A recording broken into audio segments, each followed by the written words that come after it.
Hey, welcome to the Ethics Experts. If it's your first time joining us, welcome. And if you're a returning subscriber, hey, bestie, you have a beautiful smile. You see what happens when you subscribe? You get a bonus greeting on every single episode. On this episode, we talked to Christine Cunningham. She's a compliance professional in the healthcare industry, and she has a really cool experience and a great perspective. She's been able to drive a bunch of change throughout her organization by humanizing compliance, and she has some really great frameworks that you can utilize yourself. So I hope you enjoy. Welcome to the Ethics Experts, where we're elevating ethics and compliance and HR to the strategic level it's supposed to be. Hello. Good morning. Good morning. How's it going?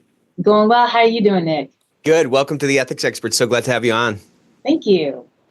So I'd love to just kind of dive into your background and your experience. I think you have a really cool path into this industry, and I love kind of diving into what got you into the compliance game?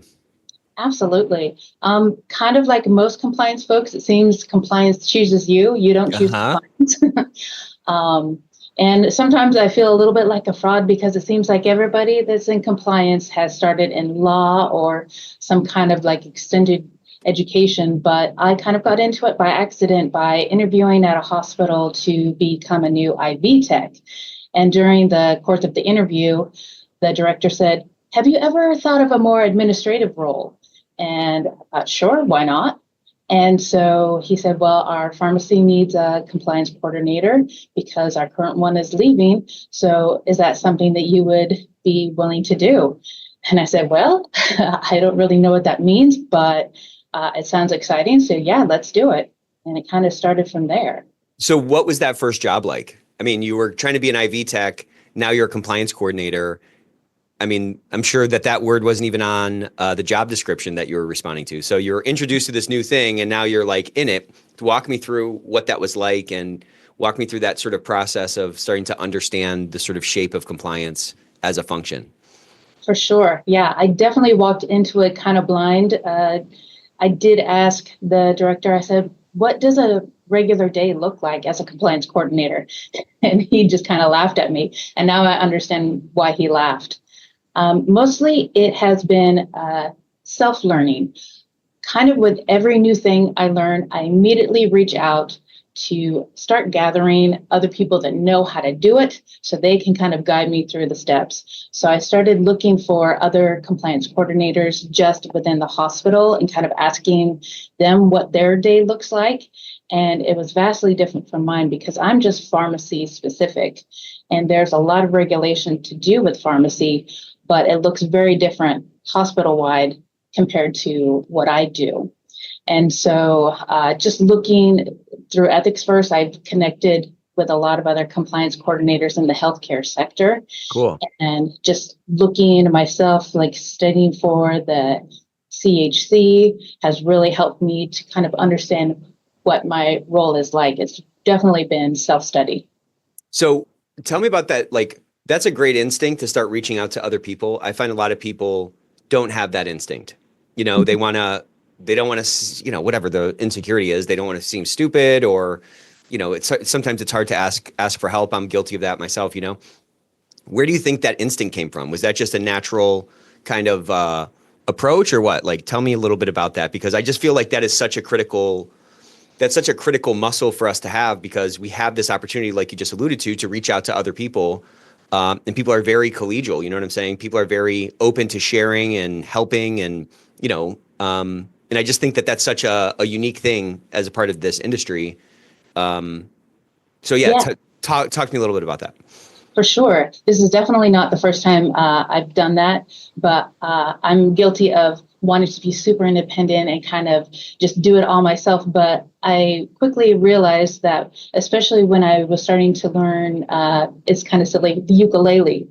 And after about a month of trying to learn that instrument on my own, I was ready to just throw it against a wall and be done with it. And then just kind of on a whim, I went on Facebook of all things and just randomly joined a ukulele group and immediately was like flooded with tips of, you know, this is normal that your fingers are going to start to hurt. This is normal that you don't know how to do the rhythms.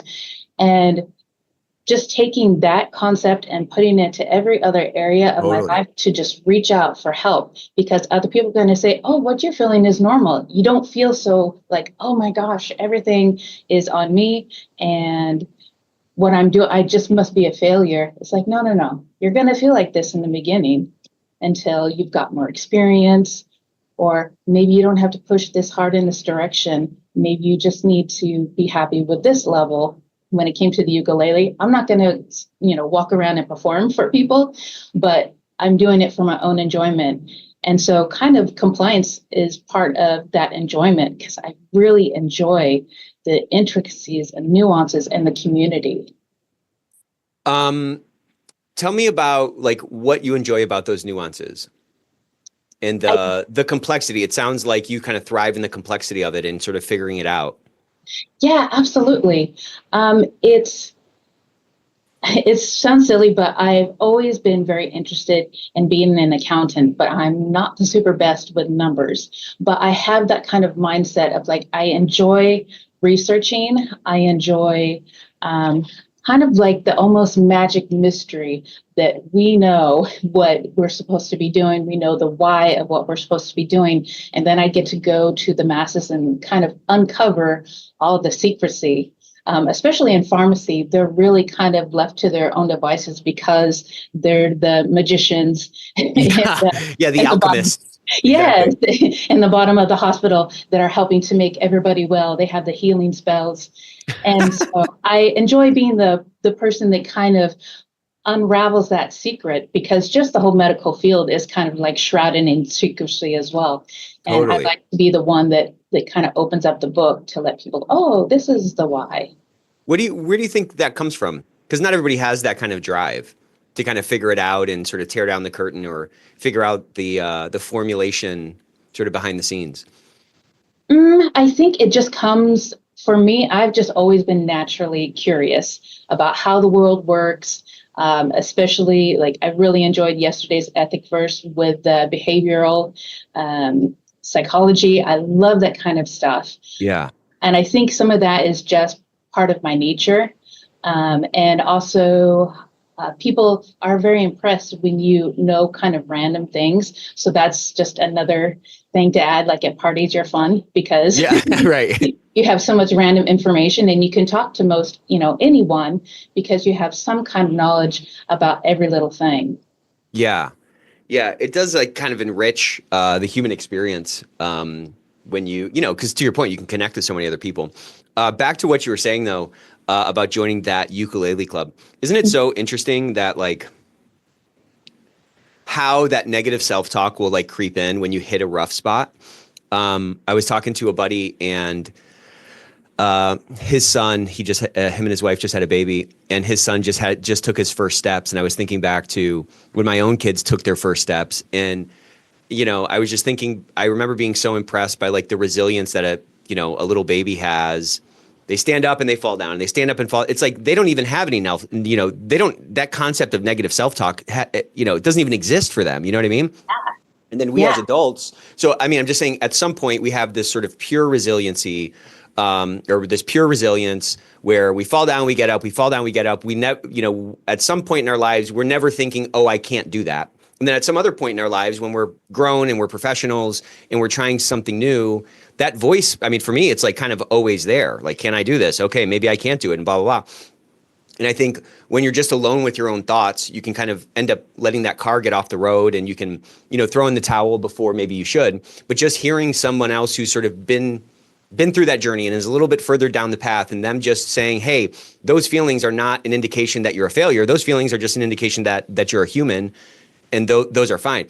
What is it about hearing that from someone who's maybe been further down the path that is so empowering and so encouraging? You know what I mean? Yeah, absolutely. I think part of it is knowing that somebody else has kind of gone down the path before you. And so they can kind of tell you where the pitfalls are. And even if you can't avoid the pitfalls, how to get through them and how to reach out for help. It's definitely an important thing. For me, I'm also like a positive mental positivity junkie. I also love to listen to Jim Rohn and just all of those people that say, if you have a child that's learning to walk, and it's funny that you said this, And if they fall down one time, you don't say, oh, well, they're not going to walk, so we're just going to give up. Walking's not for them. Yeah, walking is not for them. Exactly. And if you have that kind of mentality and you bring the positive into where, okay, I fell down this time, I can get up again. I can get up again. And sometimes, parents help their child to walk a few steps. Sometimes you need community to help you to walk a few steps forward.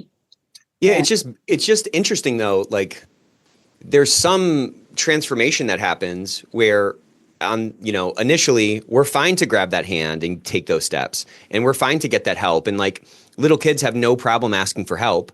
You know what I'm saying? Like, my kids are asking for help all the time, and there's no like ego attached to it. And then later, it's like, God forbid we ask for help. God forbid someone doesn't, or God forbid somebody thinks that I can't do something. I mean, it's just. It's a crazy thing. And then but it ends up getting us sort of stuck in a spot because without falling, you're not learning, right? Like, without falling down and skinning your knee, you're not getting better at something. And so it's fascinating to me. Yeah, sorry. I think, no worries. I think it happens kind of in our teenage years where we're struggling to be independent, and we want to become our own individual self. And even society and culture really kind of pushes you to be your own individual. And that's where we kind of want to draw that line, like, I can do this myself. Even sometimes younger children, I can do this myself. Yeah. And once you get into that, and once culture kind of gives you a gentle nudge or severe push in that direction, it's hard to make a 180 and ask for help, because we kind of idealize, the independent, strong person, the boss who can just get it done, but nobody carry the world on their shoulders. Yeah, right. Yes. Look at them. They can do it. Why can't you? Why can't you work 20 hours a day? Right. So, yeah. Yeah. And it's like, maybe it's around that age that we start to fall into that comparison thing, because there's a certain like inhibition that I see kids have. And then they hit kind of those tween years where now they're looking around at what everyone's seeing, and, are people looking at me, and that kind of stuff. And I think, it's just there's some good that comes from it, right? Like, that's part of maturing and understanding how to fit in and all that other stuff. But like, there's this really dark side of it where I think it really ends up stifling a lot of us. I mean, I just think that there's greatness in everybody, and Agreed.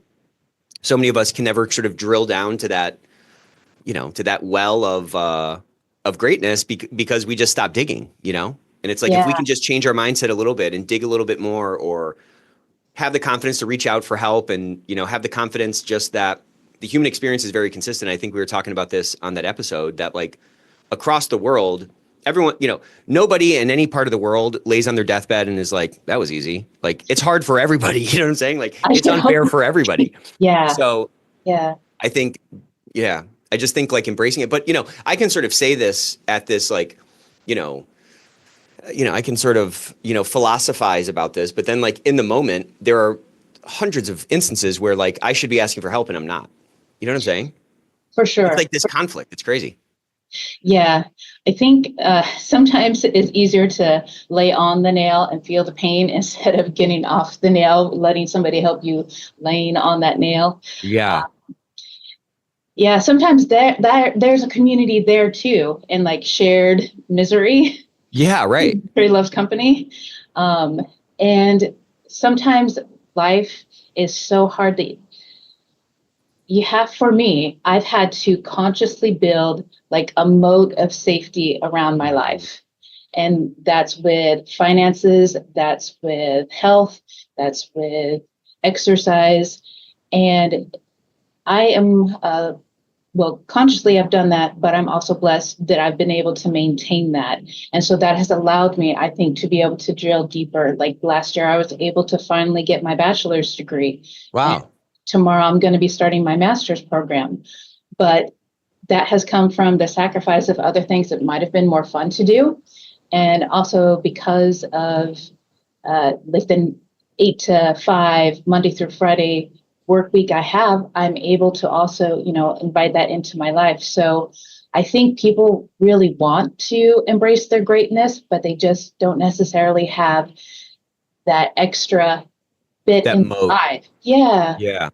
So how did you did you kind of like just realize, oh, wow, I've built a moat? Or were you like, man, I got to build a moat around here or I'm never going to be able to kind of unleash these gifts? You know what I'm saying? I'm trying to Sure. kind of deconstruct like the intentionality behind it. Or did you just kind of, maybe instinctually start to build it and be like, oh my gosh, there's a moat here now? Oh no, it was definitely intentional. It kind of hit around age 40 when I said, "Oh, I want to make sure that I can retire." And it came kind of in a scary way where I had a health crisis, and I was like, "Oh, I am not prepared. Have some debt. I have a mortgage still. Uh, I am the only one that is bringing in income too, because Right. it's me and my two cats, and they don't contribute, unfortunately, except for our snuggles." And so I was like, okay, I need to start looking at people who know and have this down and copy what they do. Cool. Because I don't want to, you always say, you don't get paid for reinventing the wheel. I don't Right. want to reinvent the wheel. I just want to see, oh, this is what they did. And that's what I'm going to do. So it just started by making a budget and listening to other people saying, okay, you have like a wheel of your life. At what section is your wheel kind of flat? So you Hmm. need to start growing that so your life spins in a gentle manner than just like ka-kunk, ka-kunk, ka-kunk. Right. Right. Yeah. That lack of balance has sort of, effects on everything else just because it's also connected. For Um, sure. was that a scary process to start, or was it like more like obvious? It's like, all right, I must do this. I'm definitely motivated by fear, and it was a fear Okay. thing because time is passing, and you don't get to go backwards, unfortunately. So, the best time to plant a tree was 20 years ago. The second best time is today, and so that's Right. kind of the philosophy that I followed to keep me from sliding back.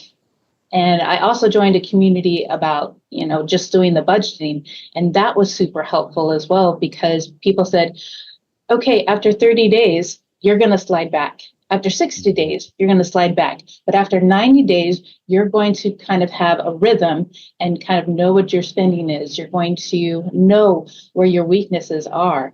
And this is the group that you can reach out to if you need encouragement, if you need help, if you need ideas of how to make doing this annoying thing more fun. Same with exercise.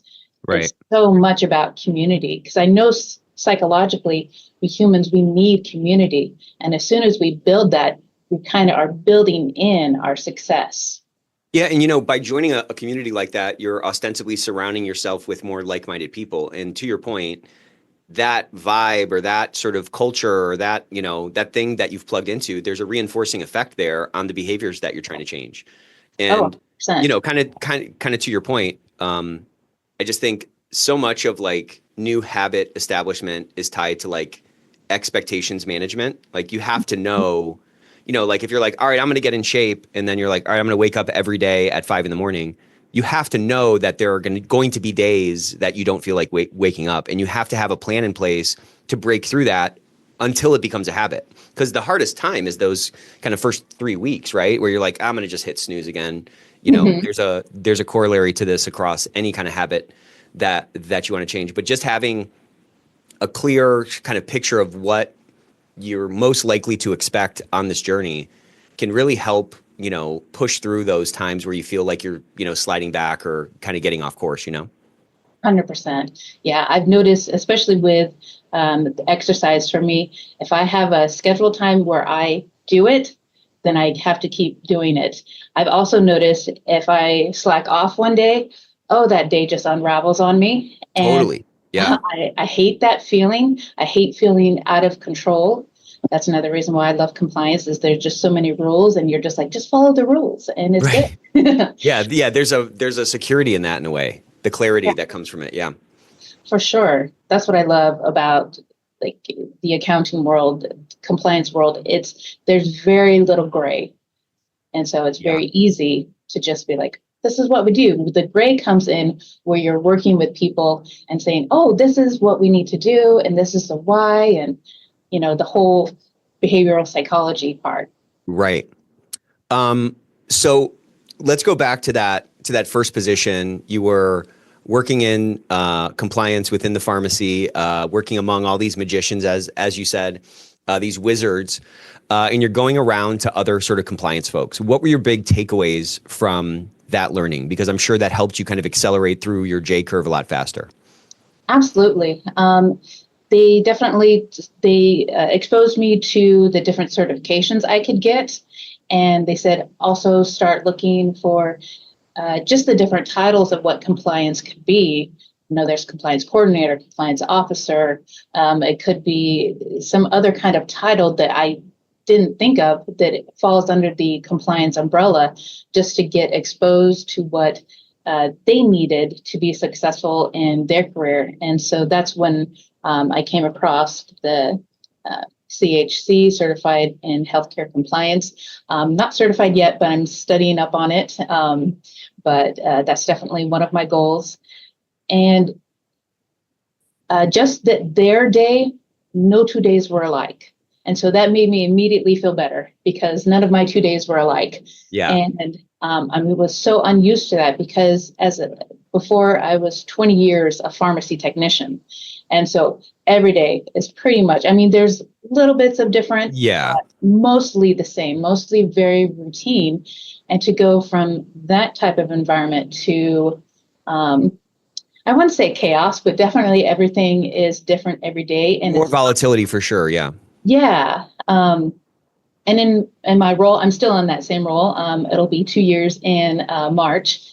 I'm not just compliance. I'm also doing a little bit of project managing, like helping the managers if they need help with like an office renovation or if they're moving offices. Like I'm doing kind of both roles. It's very, very interesting. I feel like an odd subcategory of compliance coordinator because I, handle pharmacy rules, but then I'm coordinating somebody getting an adjustable height desk in their office. Right. It's kind of interesting. I really enjoy it. Yeah, it's a lot of hats. Yeah, yeah. So you mentioned that your one of your goals is studying it, or you're studying for the CHC. Mm-hmm. How has that process been? And I would just love to kind of dive into that. What is it about that designation in particular? Because I think there's a few that you can go after. What is it? What made you choose that one? I think what made me choose that one is it's maybe a little silly. It's the first one that I was exposed to. I don't foresee going down the route of the other ones quite yet. But just for this particular position, it just seemed the most appropriate. Mm-hmm. Also, just looking across the industry in my state, that seems to be the credential that most people know about and are excited about and want people to have. What do you feel like? I know you haven't sort of done the full test yet, but I'm sure just in studying, you're starting to add more tools to your toolbox. Yeah. Absolutely. What to be aware of and.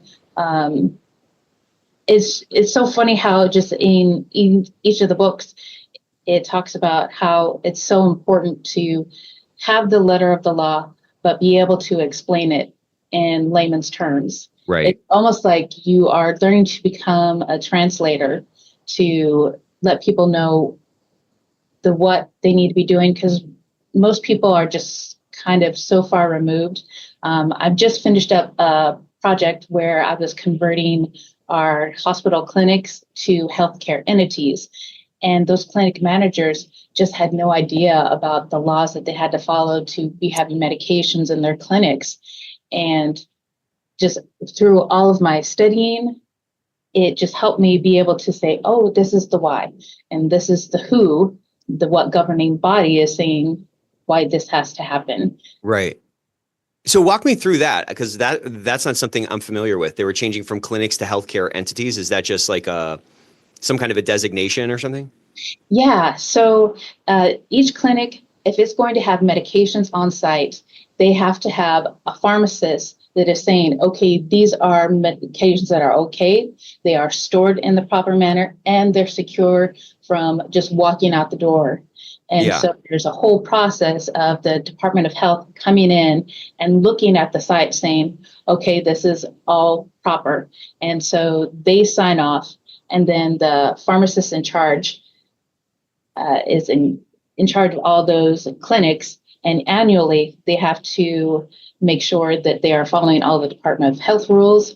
And monthly, they have to make sure that each of the clinics are just logging the temperatures, making sure everything's secure, that people aren't getting in there, that they're just administering.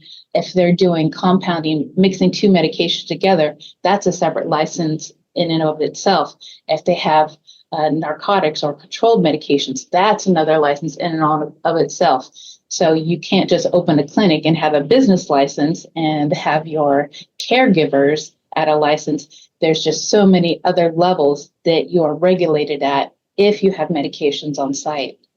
So what was the business case behind that conversion? Was it that these clinics were now you guys wanted them to now have like pharmacists or medications at them, and so in order to do that, they had to make this change and embed these new controls or something? The business was they were a newly acquired clinics, and so in order for them to have medications and be tied to our system, they needed to have. Got you. They needed that upgrade in status or whatever. Exactly. So, okay. So that's super interesting. So you have people at these clinics running these clinics, presumably for some period of time. And then now there's this new sort of like essentially a regulatory burden placed on them in order to keep doing their business with now this new sort of capability of having medications there.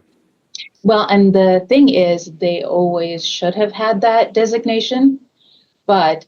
So they already had medications on site as a clinic, but they didn't have the proper like registration with the government or something. Is that kind of it? Correct. So was that uncovered during the diligence process prior to the acquisition, or was that kind of you guys realized that after the fact? That was kind of during our transition process, and so that's why I worked. This was kind of our quick turnover since I've done 16 others over the past year. And I was supposed to be transitioning this off to other hands. And they said, hey, will you do us a favor and go ahead and get this handled? And yes, we were able to get them licensed and get that turned around within a month. Wow. Yeah. So I have like so many questions about this. This is so interesting. So when do they bring you into the M&A process? You've done 16 of these. Are they bringing you in before they're deciding to do the acquisition, or are they identifying sort of compliance issues prior to acquisition that post-acquisition they say, hey, we'd love you to come and take a look at these issues that we identified? Which of those two kind of approaches is it? So the initial approach was the director, he had worked in another system and had come to this one and noticed that none of our clinics had that designation. And he and his like this is prior to the 16? Yeah. Okay. Yeah. And so in his system previously, the Department of Health had come in and said, oh, why don't your clinics have this designation? And so it's a fairly new designation. And so that's why most hospital systems aren't aware of it. And so as soon as he came on here, we came on to this hospital nearly the same amount of time. But in the 6 months that he had been here, he had been asking the clinics, hey, do you have this designation? And the clinic managers, like, nope. So my director called his boss and said, hey, we need to get this handled before we get dinged. And so we were kind of the test site to get this program started that will go system wide now.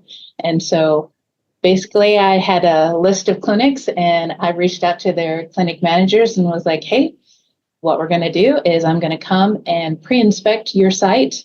And then after that, like you had a list of like the criteria that they would like, what would be inbounds and out of bounds or something, right? Exactly. Yeah, my boss had walked me through the first one. And then after that kind of gave me the reins and said, okay, go make this work. And I said, okay. But yeah, just he said, this is what we need to make sure they have the right temperature, they have the right security, and The right inspection process to make sure that monthly, whatever, quarterly, they're doing the right checks and stuff. Exactly. And so we went through the first one and then just progressively went through with the Department of Health and just made sure each site was licensed. And it just kind of snowballed from there. And so since we were the test site, it was pretty much just those first 16 that were supposed to happen. And then our system-wide was going to take it over. But we got those 3. And so that's why I was kind of brought in at the last minute. And so now that she was kind of able to shadow me and see my process, she's able to take over the rest of the system and continue doing that licensing process. So what did you learn on that process of going through those 16 clinics? I'm sure that your 16th one, that process was probably a lot different than the first one that you sort of learned on. And I'd love to kind of dive into that sort of that learning that happened over that process.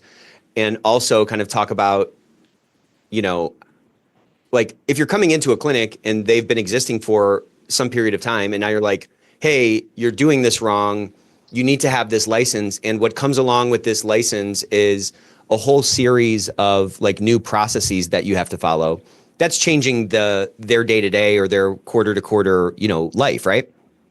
100%. So what kind of resistance did you like feel? Because I'm sure it was different across, 16 is a pretty big sample size. So like, I'm sure you had some different interactions. How did you get better at pushing that change? You kind of referenced kind of talking about the why behind the what and stuff like that. But I would love to talk about, in many, and I'm kind of zooming out of the question just to give it the context, many times there's something that like we have to do. It's black and white on paper. We're out of compliance on something and we go to try to fix it. But like, it's not just the concept. We can't just share the concept and say, run with it. Like they have to actually do things differently. Kind of to what we were talking about on that Ethicsverse episode. So like walk me through that sort of learning process across those 16 and what new tactics you sort of developed in pushing that change and framing it out appropriately so that that compliance could be sustainable. Absolutely. Change management was my best friend. I took communication to all the levels. I learned from the first one that if you do an email and then maybe send a Teams message and then go to do maybe 1 or 2 site visits before you're doing your pre-inspection, you're a face that they recognize. You're coming in saying, I know how to do this. And in my head, I might be like, I don't know how to do this, but you put on the face that I know how to do this. I know saying the government's going to come in and inspect you is very scary and like, oh my gosh, what's going to happen? But recognize that they're just another person too.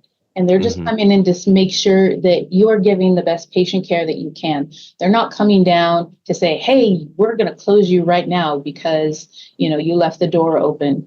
And that's not their purpose. And so I learned very quickly that I'm the one who brings calm and peace and saying, hey, if you're concerned about any part of this process, reach out to me. If there's a question that I don't have the answer to, I'll find it. We'll find it together. We'll find a solution. It was really just coming to them at whatever level they needed to be like, I can help. I can help. Yeah. So that's like you did a good job of framing yourself to them, not as a police officer, and not coming down with the hammer, but rather as an assistant or as an advisor, someone who can help them through that process and give them the insights. So that's kind of how you showed up. How did you talk about the regulation itself? Did you get any like resistance where people were like, what's the point of this? I've been doing it this way for the last 10 years. Was there any of that? And like, how did you frame out the consequence that your organization was trying to avoid? Not so much pushback as it's kind of difficult to fight with. You have to handle medications in a specific way. Just like you have to handle patient records in a specific way. It was very too easy to relate those things together. Yeah. And just say, there isn't gray area on this. This is what we have to do. There might be some wiggle room in how we take care of the temperature. Say we use this sensor versus this sensor, but beyond that, we have to make sure only people that have a license are handling the medications. We have to make sure, each step, like a pharmacist or a clinic leader can't just walk into the medication room by themselves unless they have a specific license. And most leaders were surprised by that because they probably did that all the time. Yeah, exactly. And I said, no, because you don't have the license. And so therefore you don't get the access. You can come in with a medical assistant, you can come in with a nurse, you can come in with a doctor to be sure that your medications are in date or to be checking security, but you can't go in just because you're the leader. That doesn't make any difference to the Department of Health because you still don't have the right license. And so that was a little surprising to some people when they had their access revoked. But in healthcare, sometimes, there's like opportunities and threats in all industries. And I think, non-healthcare compliance has a whole bouquet of like challenges that maybe healthcare doesn't have and vice versa. In healthcare, at least you do have that sort of high regulatory load that's just in place. Yeah. It's kind of clear to everybody in healthcare that there are government requirements, there are regulatory bodies that, govern how, patient care is, done.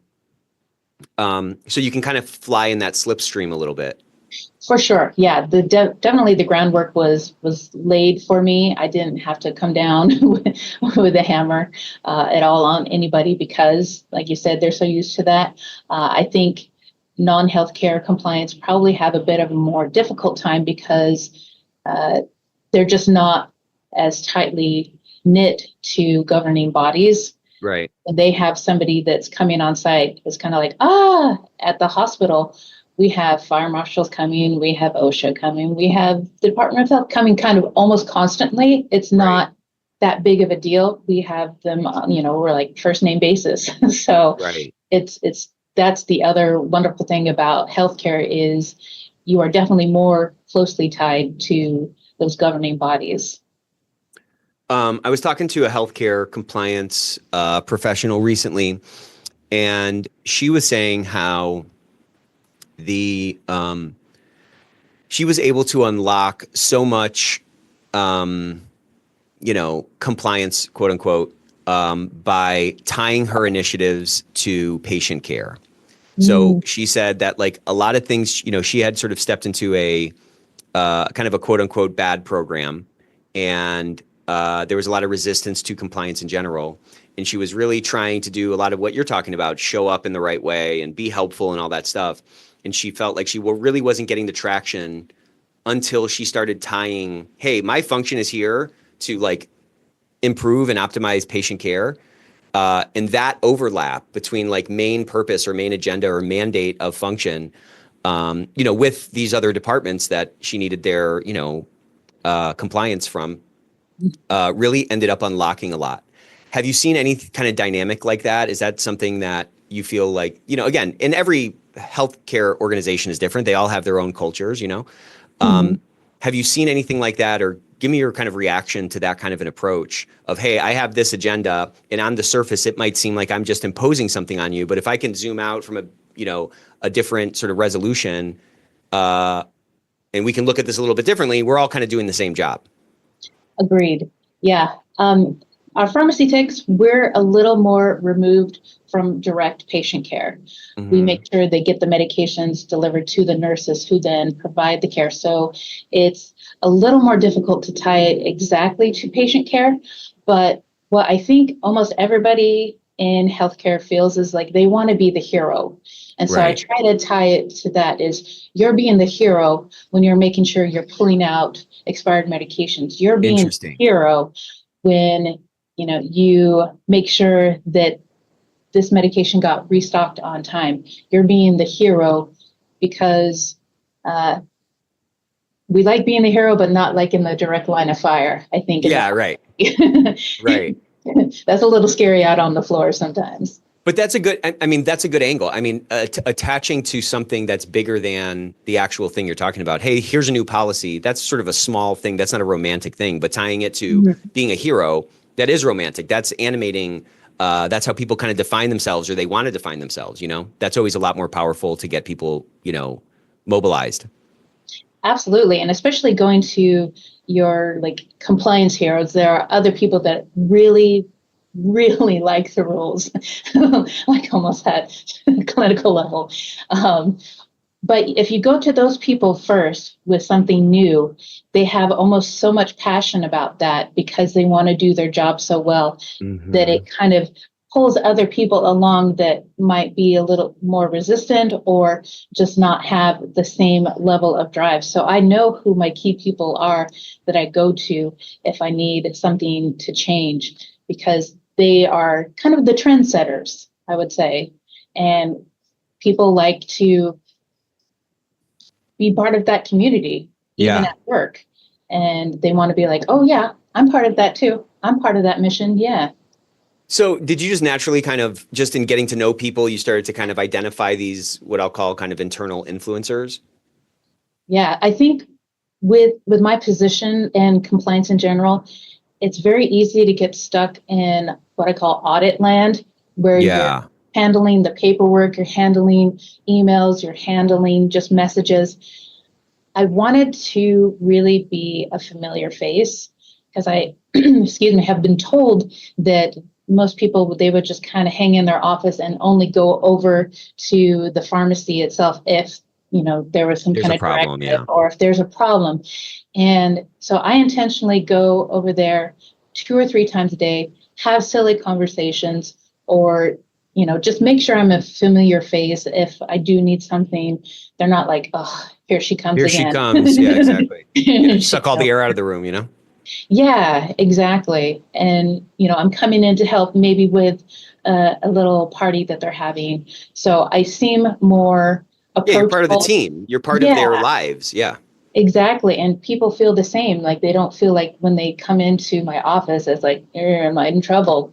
You know, they can come in and I can, you know, explain to them about something, or they can share something with me that they're concerned about, which I really appreciate and really encourage. And that wasn't necessarily directly from me. My boss is very encouraging about people coming to him with troubles or being very open about doing what we call safe to shares.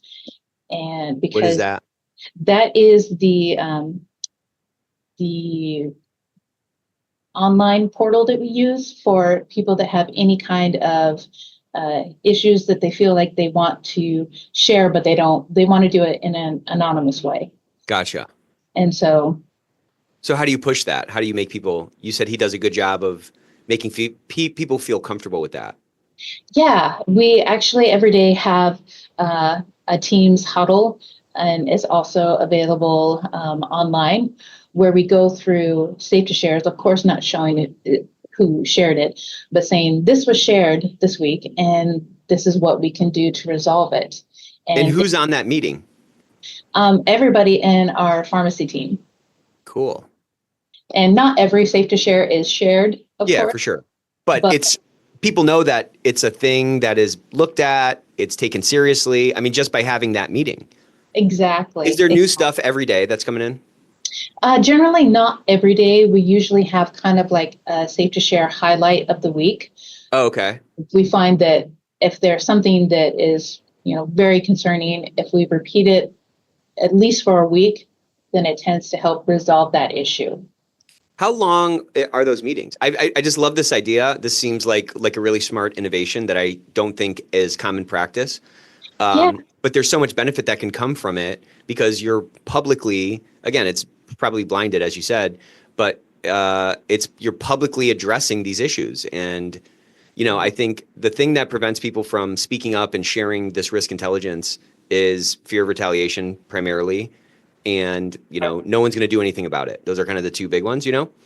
Sure. And so when you're talking about it all the time, you know, people don't want to, you know, risk retaliation or feel like their comment is just, you know, it's a, you know, comment box that's just dropping into a fire in a barrel. You know, it's like, I'll never hear about this again. And Exactly. that creates a certain vibe. But when the light is shown on the behind the scenes process, to your point, that, that there's all this work being done on this Safe to Share program, I think it sends a really strong message. For sure. Yeah. And those meetings, they're just 10 minutes. They're pretty much just laying out, this is what our day kind of looks like. This is what the hospital overall is concerned about. This is what our department is concerned about. And this is what the pharmacists specifically are concerned about. And are there any questions? All right, let's go. Cool. Yeah. So, we talk about this concept a lot on the Ethicsverse. Like, how do we convince people that the things we're doing matters, and that how do we convince them that their voice matters? And it really does take some new motions. It takes some new us doing things a little bit differently. And it's not, again, it's not like this is a 90-minute meeting every single day to walk through the case management system or the speak up or whatever people have shared, but it is a consistent, consistently addressing that there's stuff coming in, and consistently showing essentially that those are being taken seriously, and they're being addressed, and they're being followed up on, and these are concerns. I think it sends a really clear message from leadership, frankly, to the rest of the workforce that, participate in this thing. Like, we're taking it seriously. Absolutely. And that's definitely what you want to communicate to your team, because if you have a team that's quiet, it is not good. I think that is a false positive. You think, oh, there's no complaints, then everything is running smoothly. And to me, that is just the calm before the storm. Like, what is breaking, what has broken. And usually that's just people feel too afraid to communicate something. Yeah. There's some fear that's sort of blocking them.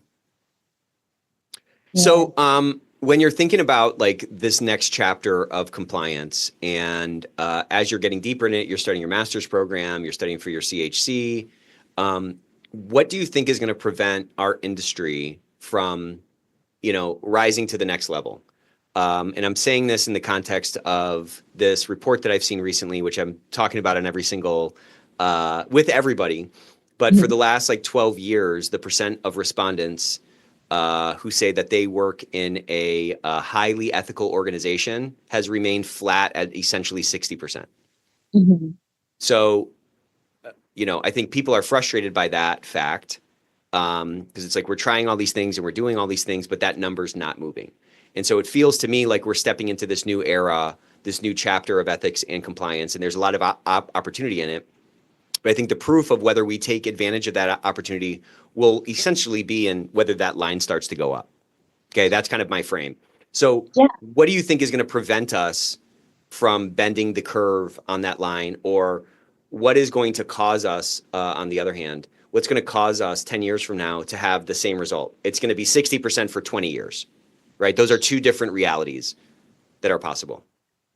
I think it is continuing to make compliance feel like it's dry, like it's homework, like it's things that you have to do, and to be able to swing that up more to where you have to explain what ethics is. What does an ethical company look like? How are we showing our ethics in our company? Because if you can't define what it is, then of course you're going to think, well, maybe it just means, are they making me happy? And no, they're not making me happy, so they're not ethical. Yeah. And so I think humanizing what compliance is, and not just making it words in a policy, not just making it something that you check off every quarter because, we have to cover the law that says, this is a new law and this is what we follow. And here we go again with something else. Right. To make it more human, to be like, well, we're doing this because we care about our patients, and our patients build our communities, and our communities is how we survive. Like, making it something that's bigger than just something that we have to do, to make it more crucial to the bottom line of the business. I mean, I couldn't agree more. I think that's a great answer. So correct. Good job. Thank you. I passed. But it's like everyone wants this. Everybody wants a workplace that is high integrity. Everyone wants to work in an ethical place where they're not going to get knifed in the back. Like we're all wired for that. And it's so like, it's such a paradox in some ways because it's like, on the one hand, we have a workforce today that wants all the stuff we're talking about. And then on the other hand, we have a department, compliance, that is meant to help reinforce that and help to make that thing a reality. And then on the third hand, you have this misconception, let's call it, about what the role of compliance is in the minds and the hearts of the workforce. So it's like, if we can't bridge that, it's just crazy. It's like, we just have to plug the freaking thing into the wall. You know, there's a hole in the wall that fits. We have a plug. It just has to get plugged in. But it's like 60% for 10 years. You know, I've been in this industry for a while now, and the same refrains are coming. Oh, we're the office of no. I'm hitting my head against the wall, So I think you're right. I think it's a framing exercise, and it's probably it's a framing exercise, and it's an exercise in like humanizing ourselves and connecting to something that's bigger than the words on a policy. To your point, I think that's absolutely right. Yeah, absolutely. I think it comes down to businesses hiring people that are that want to work the behavioral psychology, that want to put a human face and not just somebody that's going to bring a hammer down. Totally right. It's the same with any kind of leadership position. You don't want just somebody who is going to hammer employees all day. You want somebody that is going to engage with the employees so they feel like they are part of the success. Because when you have buy-in from your people, there's the success. It's because they're going to see things that you don't see from whatever your position is. I don't see what the techs see every day on the floor. So I like to shadow them. I like to get their feedback on, some rules that we have in place. Can we do this better? Are we doing this in a way that slows you down? How can we help? And just having that conversation, if you are just the person that, lives in their office, right, and you don't have those conversations and you are just seen as the enforcer. Well, in those conversations, they serve multiple purposes, right? You get a bunch of new information. You get to see the actual reality of what that tech's day-to-day life is. And they also get to see you not as, again, the enforcer, but rather a human being that's trying to help, that's trying to understand. And so there's a lot of benefit that comes from building that bridge through those kinds of interactions. Well, and I am in that kind of in-between place where I'm not exactly the leader, but I'm not exactly the employee. And so I kind of bridge that gap. Yeah. And they have seen where, what I'm communicating to her gets communicated up. And it's taken seriously and someone does something about it. Exactly. And it's vital. It's vital. I love it. Well, this was fun. My last question as we wrap up here is, let's get in the time machine and go find a young Christine and give her some advice you wish you had sooner. Oh my gosh, start building communities sooner. It's not cool to just do everything by yourself. Yeah, you're going to be strong for a little while, but you're going to have so much more fun. You're going to learn so much more and learn so much faster if you start building communities sooner. So if you're younger out there, start building your communities for whatever skill you want to have or just to enjoy life more. Well, thank you so much for coming. I love that advice. Take that advice. Your community could always be bigger. It could always be better. And yeah, it's the key to life. We are wired for community. So Christine, thank you so much for joining us on the Ethics Experts. This is a lot of fun. Thank you. See you next time.